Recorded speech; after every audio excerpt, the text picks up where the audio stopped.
for some wigs. Hey guys, how's it going? I know it's been a while, but I wanted to come at you with another review. And today we're going to be taking a look at the Transformers Kingdom Galvatron. Let's start off with the box art. Pretty standard for Kingdom at this point. It's definitely a lot bigger than most Kingdom boxes are. Featuring some very nice art of Galvatron in his robot and vehicle mode, as well as some product shots on the back. You can convert it in 33 steps. With that out of the way, let's take this box and put it off to the side. Moving on to the figure, you have some nice posability out of this guy. Not much movement at the head. Some fantastic movement at the shoulder. Movement at the bicep.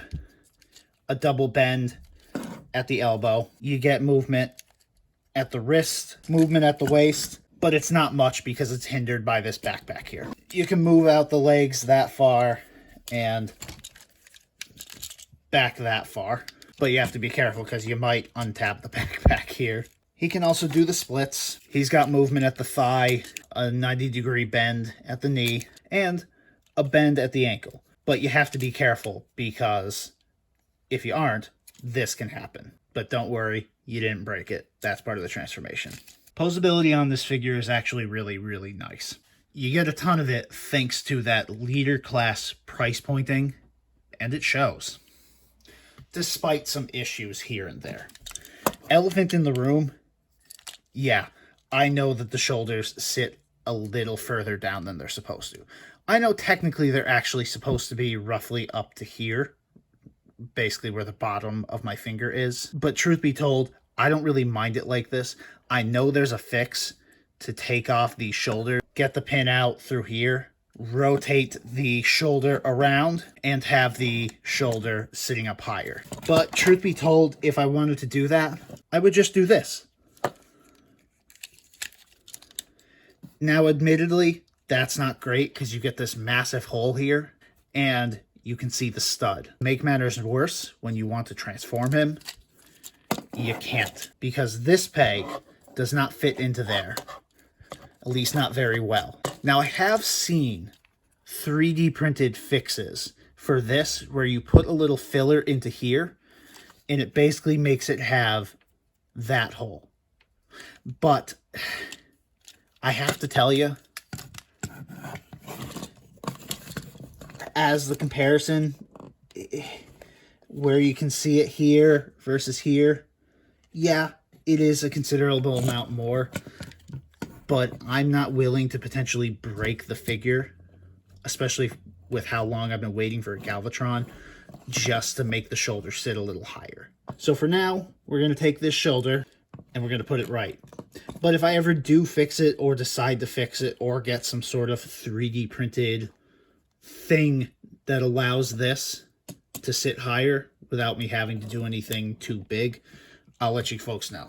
Moving on, Galvatron also has a pretty surprising amount of accessories that come with him. You get 2 of these little guns that look like the Nemesis, the Matrix of Leadership on a chain, Galvatron's cannon, and a character card. Guns are pretty simple. They can sit in both of Galvatron's hands, thanks to the pegs, or they can sit on his back.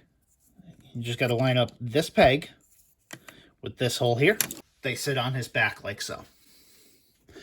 But I don't really like that much myself. So whenever I feel the need to display these, I tend to put them like this and peg them into the hand. Because it looks like a cool little rail gun for him to shoot out of. Boom, boom, bang, bang.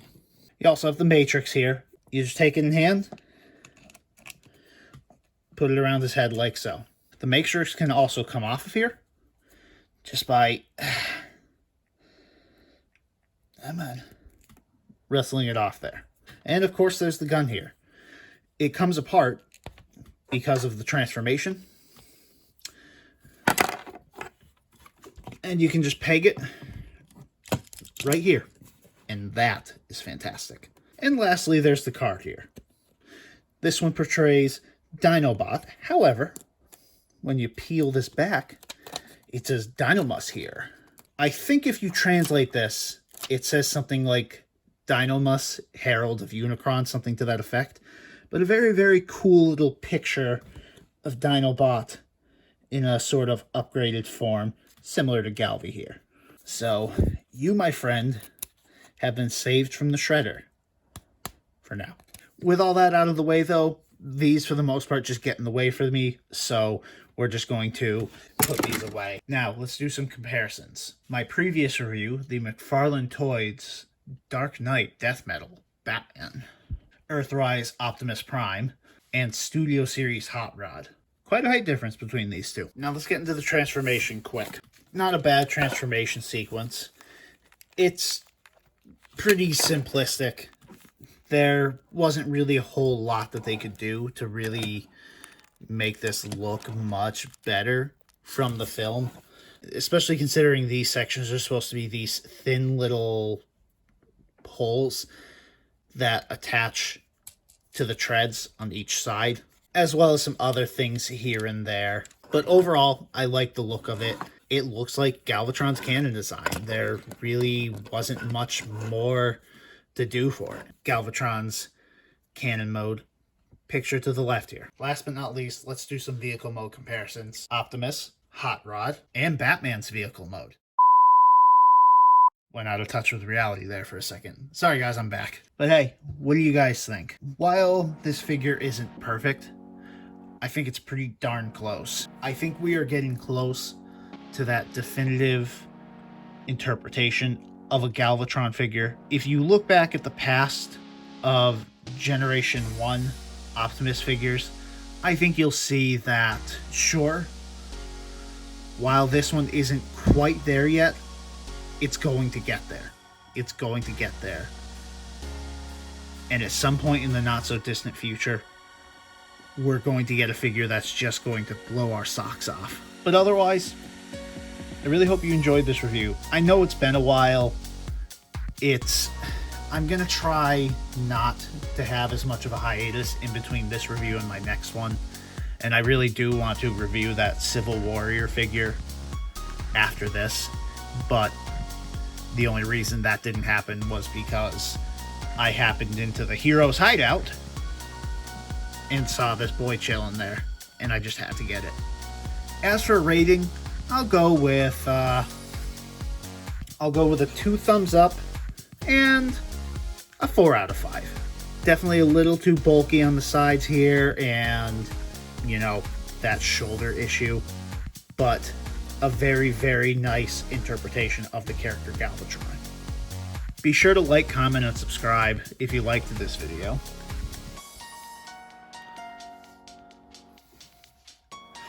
And if you liked this video, please be sure to subscribe. Check out my social media. I got Twitter and a Patreon, which I'm still trying to figure out what to do with it. And click the notification bell so that you can stay informed for when I have another figure review come up, or just any other kind of review. Who knows, I might even branch out into film reviews after this. With that, hey, Internet, you stay classy. Peace out.